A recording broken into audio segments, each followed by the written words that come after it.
Hello and welcome everybody. My name is Joshua Romberg, like Amy said, I'm a photographer and visual artist here in Portland. So I'm going to be approaching this in a little different manner than some of you designers and web people out there. The type of, I just want to talk today mainly about the information architecture and about the type of logical thinking that it heralds and how it affects and facilitates my work as a photographer.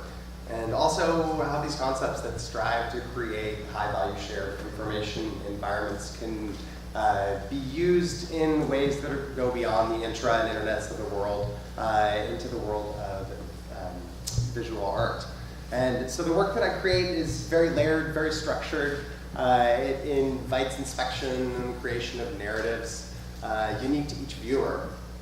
And like much of the more abstract world of art, they take a little time to work on you and hopefully occupy a dynamic place in the mind as well. And I'm going to start this section with this emotional viability of work, and I'm going to outline a process that many makers undergo when first exposed to what will become their medium of expression.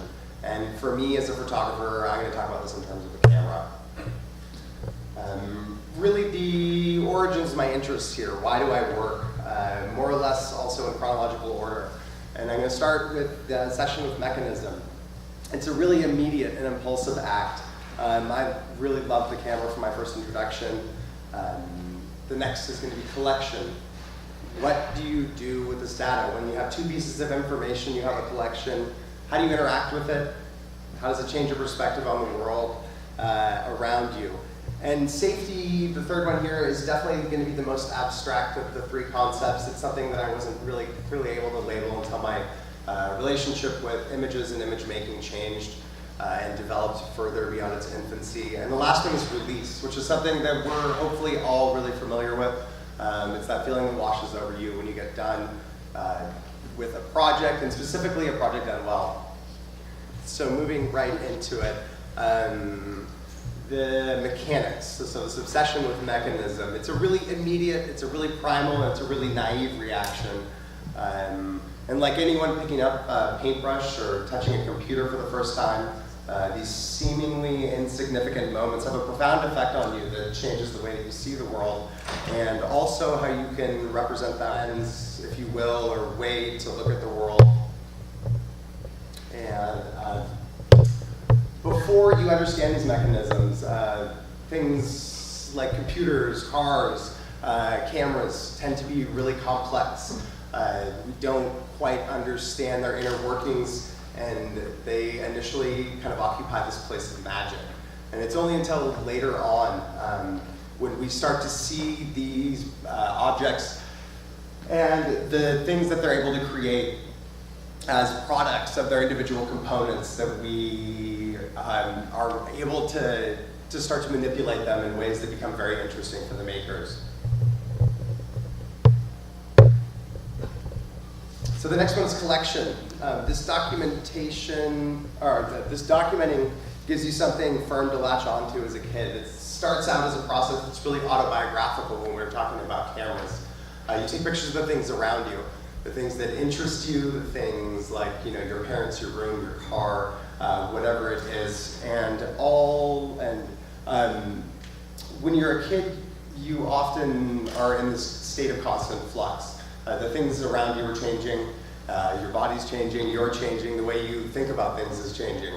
And for the first time, you're able to encapsulate things that's in this realm of complete stasis. And also for the first time, you're able to look backwards in a way that you've never been able to do before. Certainly when you look at an image, it has the ability to transport you in a way that's really unique to visual mediums. So like I said, this is going to be one of the more abstract ideas, so bear with me, if you will. Like I said, it wasn't something I was clearly able to label until later on when my relationships with cameras and imagery developed further. It occurs before we even know how to label it. You find yourself inexplicably drawn to an image. You spend time in front of it. You can't tear yourself away. And everything else seems to melt away in front of you. And this experience, however abstract it is, where things seem to snap into place and come into some sort of order, is a really magical moment.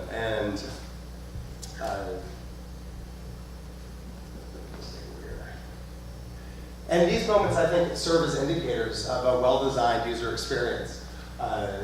This space where we can really view the information that's being presented in front of us in a safe environment facilitates this introspection and learning.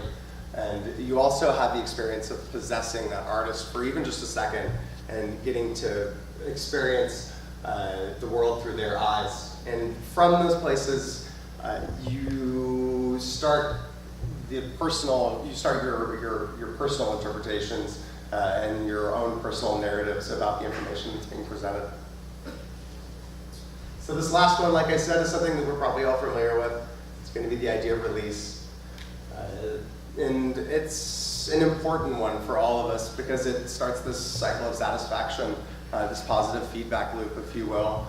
And without these moments, work becomes very difficult. And this is the last of these initial and primal processes, starting with obsession, then collection, then safety. And this is the fuel, these ideas that reside within us that are often just screaming to get out. But without this sort of cheese at the end of the maze, the journey is a much more difficult undertaking. And after getting this cheese a couple times, I started looking at this experience in a different manner, and I realized it was the product of a structure that I was a part of.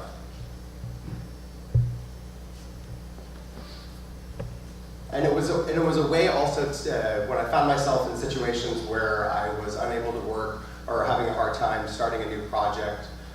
It was a way to remove that shroud, like it says up there, that keeps us from starting. So this is another one of my images, and I'm going to show you this piece briefly and then come back to it after about talking about designing the emotional experience. The designing of an emotional experience is contingent on the creation of a dialogue or a narrative between the viewer and the information in front of them. In my work, I call this digital archaeology, which begs the question or asks for a precise definition of archaeology, and it's the excavation and analysis of physical remains, and is a time-based process that occurs through many steps, and it's not dumped on us all at once. And I think there are many parallels here to be found. And it's a way that in this seemingly complex world, we're able to interact with things more easily. So again, for my work, narrative is a big piece, not necessarily a single narrative, but many unique and often abstract narratives dependent on how the viewer chooses to interpret the data in front of them within the framework that I provide. This creation of a narrative or uncovering occurs in different stages, or our initial introduction, or the instantaneous effect, like your first glimpse of that image. And next comes the way that we grow with the image. And this occurs over a long period of time as well, and is definitely a requirement for me to feel good about a piece that I create. So I'm going to show this again, and I'm going to leave it up there for just a little bit longer, and hopefully your experience will change. You'll uncover new information within there, and you'll be able to create your own narratives.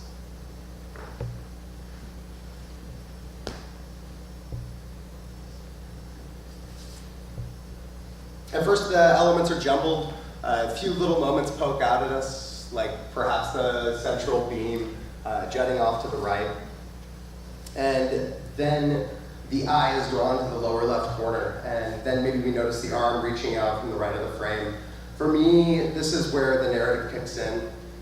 Questions like where and why is this person there, boy or girl. I really try to organize the images in ways to give enough information to pique the interest of the viewer and without explaining away the situation and giving them plenty of room to create their own stories and also leave with plenty of questions. And that's something I find to be really important in visual art, is that nothing is explained away and you're left with more questions than answers. So next comes the processes and practices.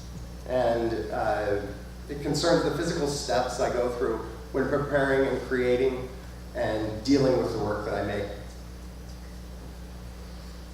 So inspiration and planning is the why and the what. Application and shooting is the how. Aftermath, what do we do with all the information that we've collected?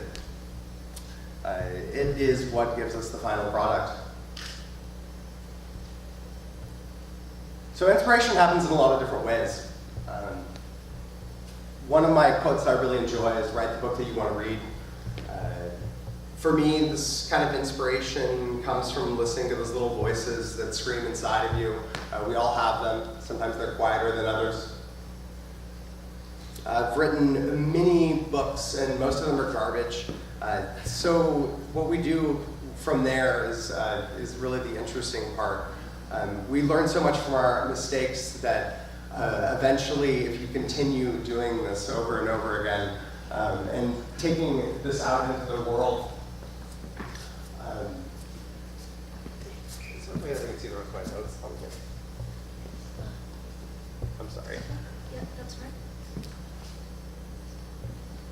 Is there a way I can scroll down?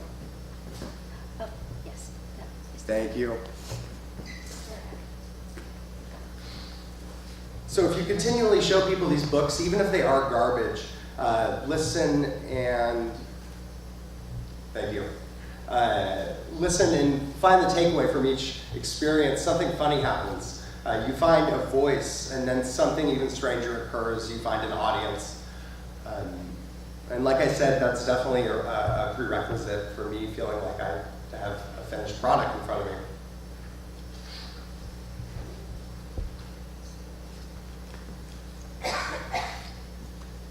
There we go. And the next type of inspiration that happens for all of us, whether you have,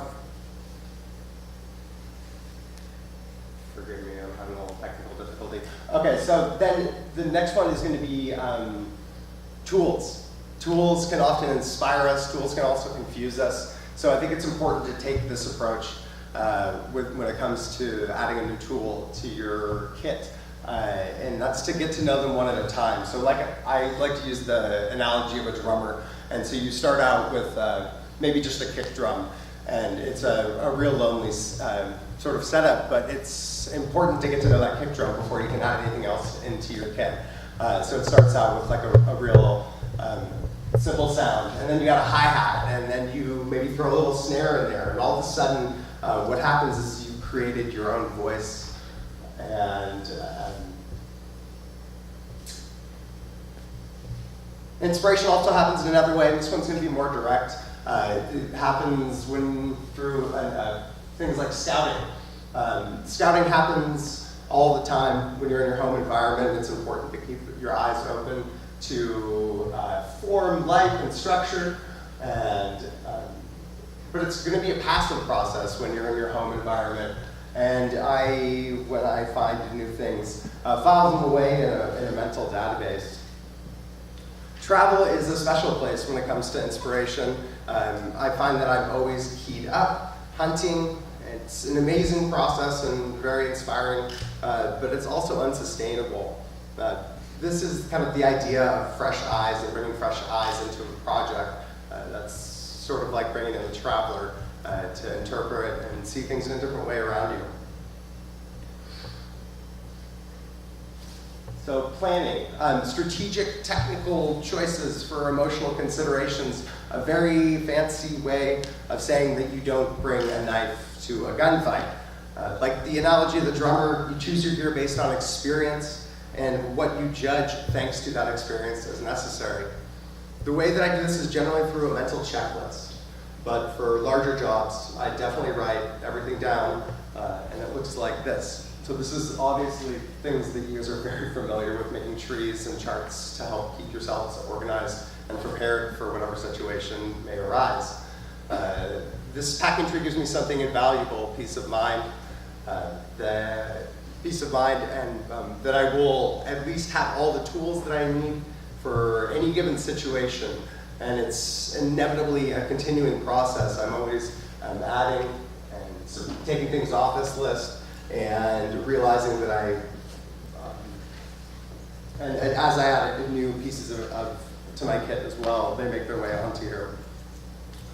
And next comes application and shooting, which is really the fun part of the process. All the work, all the inspiration, planning, organization, it all comes into play now. And like running a marathon, you have many emotional spaces. Not all of them fun, many of them just outright painful. But all you can focus on is one foot in front of the other, keep the end game in mind, and follow your heart. The speed with which this phase happens in photography is fairly unique. And you have to rely heavily on your heart or your gut, depending on where you do your thinking. I talked earlier about writing a lot of different books, and most of them garbage. Well, within any given day shooting, you may well write many books, and many of them garbage. But learn from them all, adjust, move forward, and what you end up with is a final product that has been written, rewritten, assessed, reassessed so many times that it starts to take a new form, one that's refined, often true to your initial intentions for the day, but more importantly, true to the goal of the project. And so through all the painstaking phases, you've learned to use and hopefully use well. You slide into a rhythm. You end up in a place that I like to call the flow state, where things kind of slow down and all of a sudden everything just starts to work. I once heard a quote that no one ever falls to the top of a mountain, and that's as true as anything I've ever heard. You gotta get scrappy, tooth and nail, all the way to the summit, but then you've gotta make it all the way. Sorry, these notes are jumping around on the screen here. But then you have to make it all the way down. But at least when you're heading downhill, you have the momentum. Finals require you keep to your creative pants on, to stay in the moment when the images were captured, and try and distill the feeling of that day, week, month, and use it to create a framework through which the viewer will be constrained, if you will. And free also to make their own narratives. Technical part is just requires planning, but you have to type all the loose ends, or it can fall apart around you in the blink of an eye, especially in the age of the digital, without backing things up and being very rigorous and meticulous about that. We all know what lost data can do for us. Emotional part is multifaceted. You have the initial moments of connection, then what happens throughout the lifetime of the piece, then the creation of new narratives. So, like I said, the technical aftermath is pretty dry, pretty easy to understand as well. This is the process that I follow.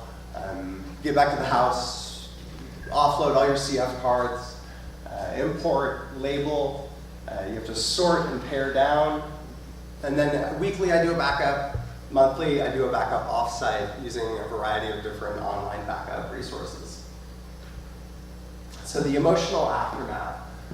And you have the immediate moments of connection, which were like when I showed you that image very briefly at the beginning of my slideshow. And then what happens after that is really the interesting part for me.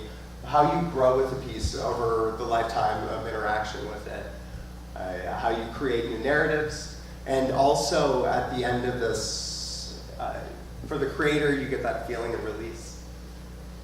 And this is the fuel, like I said, to keep the machine alive. It's also the place where this positive feedback loop comes into play. Photography, like any data collection, is editorial. You're choosing what to include, what not to include, constantly. A single reference point cannot give a complete picture because it is such an editorial process. And layered images, like the methods that I like to use, give you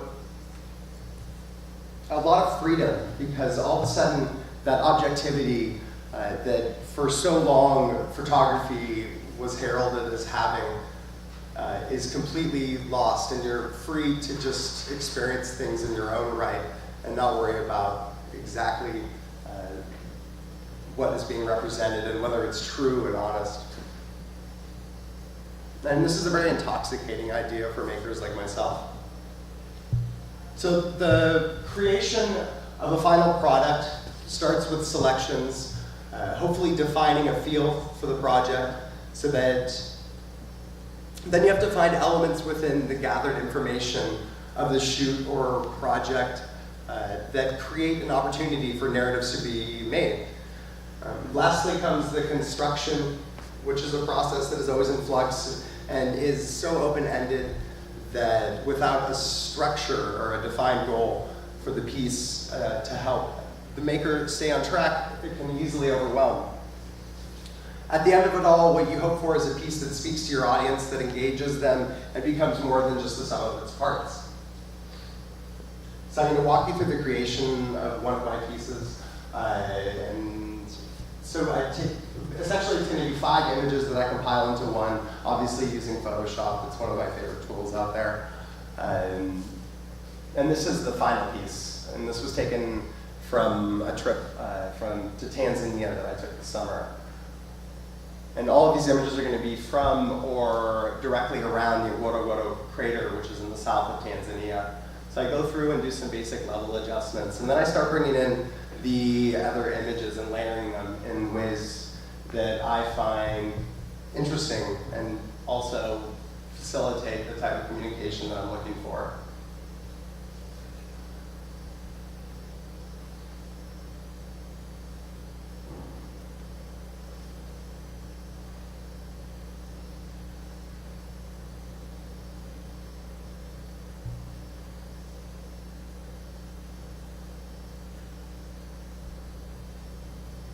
And then we're getting close to the end product here, and I'm just putting in the final touches, and then I'm just going to zoom in here and show you guys some of the little vignettes that happen from the image itself.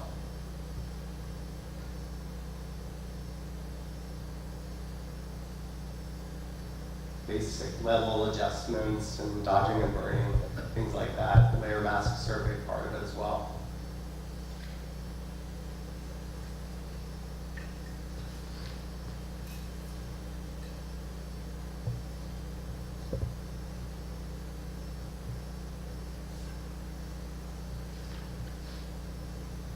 So this is the final product, uncropped. I like to work in a nice big space like this so I can really get a feel for what's going on. And then this is the actual final print. So in closing, and I'm just going to read through this basically, because especially with the advent of the digital, we no longer see images as objective representations of data. They become more powerful as touchstones for the creation of an emotional journey. And without sound structure and organization throughout the process of making, that power cannot be fully exploited. And those structures, I can't stress enough, help me create the work that I do. They also help me be able to just show up when I'm having a tough time starting a project and slide into a process that I'm already familiar with that lets me get from point A to point B and then eventually to my final product. And thank you very much. Yeah.